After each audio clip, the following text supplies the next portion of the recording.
Hello family, नमस्ते, प्रणाम। आप सब कैसन बानी? गोड़ छू के गोड़ लागतानी आप सबके छोट बहिन। और कहीं बताएं दोस्तों, लोग कहेलन कि वीडियो बनावल खराब चीज़ है, निक आदमी के काम ना है। लोग कहेलन कि निक आदमी के काम है, ये सब नचनिया बजनिया के काम है, नाचा लोग के देखाव, ये सब हमरा मर्द के कोई कोई कहेला कि हमरा मर्द के सब पसंद ना, हमरा परिवार के पसंद ना। ठीक बा भाई, तारा पसंद ना, तारा मर्द के नहीं पसंद, तू मत नाचो, मत लोग के देखाओ, अपने घर में रह ना। हाँ, तार मर्द की पसंद हो कि हे घरे हो घरे के जा, हुनकर चुगली हुनका ले कह, हुनकर पुतैया हुनका से बतियावेले, हुनकर पुतैया होकरा के लेके भागल बिया, होकर लइकिया होकरा से बतियावेले, तो होकर लइकिया रोड पे हई करत रहे, तो होकर लइकिया हौ करत रहे। तो ई सब तारा मर्द के पसंद बा, तारा परिवार के पसंद बा हे घरे हो घरे गइल निहारत, लेकिन ई पसंद नहीं है कि तू दूगो वीडियो बना देबू तो में बड़ा तहर शिकायत हो गए। लोग बात तो के जान जाइ हैं, तनी नाच तो कमर हिला देबू, आई दादा तौबा तौबा, लोग जान जाइ हैं।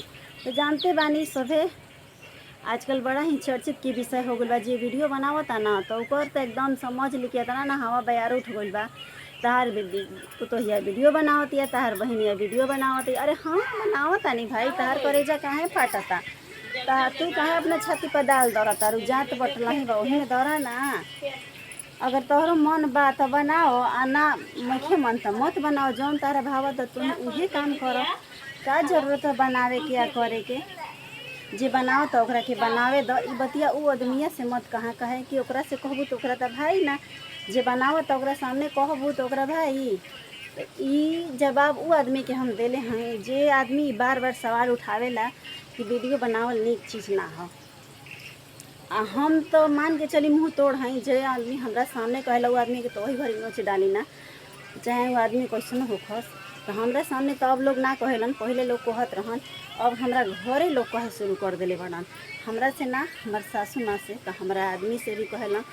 तो वो एक हमरा से काल के बाबू के हमार आदमी कहत रहन कि फलाना आदमी ऐसे ऐसे कहता, वीडियो बनावल बंद करता। हम वो आदमिया से कहतनी कि जौन आदमी हमरा उनका से कहले बड़न तौन आदमी हमरा से सामने आके कहस, कहे कि हम आपन खातनी, आपन पहनतनी, आपन उड़ावतनी, आ लोग के बात हम ना मानब। कहे कि हम बनावतनी भाई, बनैबे करब, कोई ज़रूरी ना होला कि सबके पसंद खातिर सब कोई काम करेला। आपन आपन पसंद, हमार पसंद बा, हम बनाई। ऐसे दूसरा के बारे में बोलल लोग छोड़ दो और अपन काम करो, अपना काम से मतलब रखो, अपना पसंद से मतलब रखो। आ जेकरा जे पसंद बा, जौन काम में मन लगता उहे काम करो। हमरा ये पसंद बा, हमरा वीडियो बनावल ठीक लागेला, अपना घर में रही ना, अपन खाई ना, बनाई ना, लड़कन के देखी ना, ओकरा बाद से टाइम तनी बाचेला। मोबाइल उबाइल देखी ना भाई, सोशल मीडिया के ज़माना बा, तमाम न्यूज आ रहल बा। अब बस अपने घर में दबदबे रही ना, ई ना कि हुनका घर के बात हुनका घरे पहुँचाई ना, हुनका घर के बात हुनका घरे पहुँचाई ना, घर गाँव नाच नाच के हे घर के बात हो घर, हे घर के बात हो घर, ई कुल ना हमनी के काम बा। आ ना दूसरा के बात भैया हम बतियाई ना, ना दूसरा के बात हम सुनल चाहिए। तो ए उ भैया बहनी दीदी जे भी हमार वीडियो देख रहल बा, जे भी सवाल उठा रहल बा, उ आदमी के खातिर हम बात कह रहल बानी कि हमरा विषय में बोलल लोग छोड़ दलो ना। तो जैसे ही हम कान में हमरा आई वैसे हम अब वीडियो बना बना के डालब। जौन जौन कहब लोग अब तो नामो नहीं धरत नु, अब नामो धइल करब। तो ऐसे हमरा विषय में ढेर हवा उड़ा देला जा। अब मत हवा उड़ावा जा, आपन देखा जा, आपन मेहरारू के देखा जा। आज हमार हवा उड़ेबा जानो तो कल तोहरियो लोग के हवा उड़िया, हम ना उड़ाई। तहनियो लोग के कोई ना कोई उड़ाए वाला मिल जाता, कोई दूसरा के उछाले ना नो तो उ सोचेला कि हम तोपले रही। तो ना, तहर तो काम बा तू दूसरा के हवा उड़ाओ तरू। एक बात जौन 2-4 बात के हल्ला कर देबू तो हमरा जानब कि तू निके बाड़ू।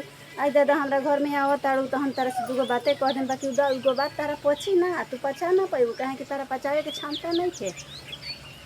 तारा तो गाँव भर में बाटे के क्षमता बा।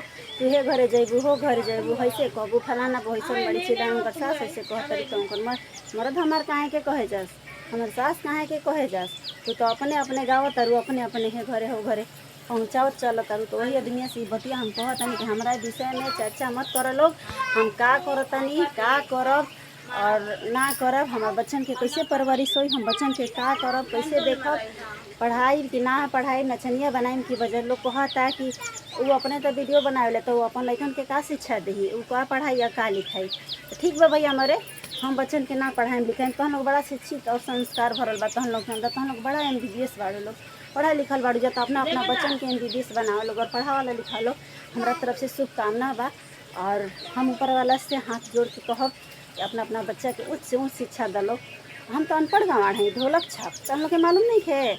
पाँचवा फेल है, पाँचवा में पढ़त रही न तबे फेल मार दिन तो हमारे बाबू नाम कटवा के घर में रख दिलन। हम उतना पढ़ा लिखल रहती तो ये काम थोड़े करती, ये तो नचनिया बजनिया के काम है। तो ठीक बात तहन लोग के आशीर्वाद हमरा खातिर, तहन लोग खातिर सराफ हमारा आशीर्वाद, हमरा खातिर आशीर्वाद बा। आज की वीडियो इतना ही। जौन आदमी हमरा बारे में हाथ धो के पड़ल बा वो आदमी खातिर। तो अब आगे कुछ ना कहब, तब चल रहल बानी। Bye by.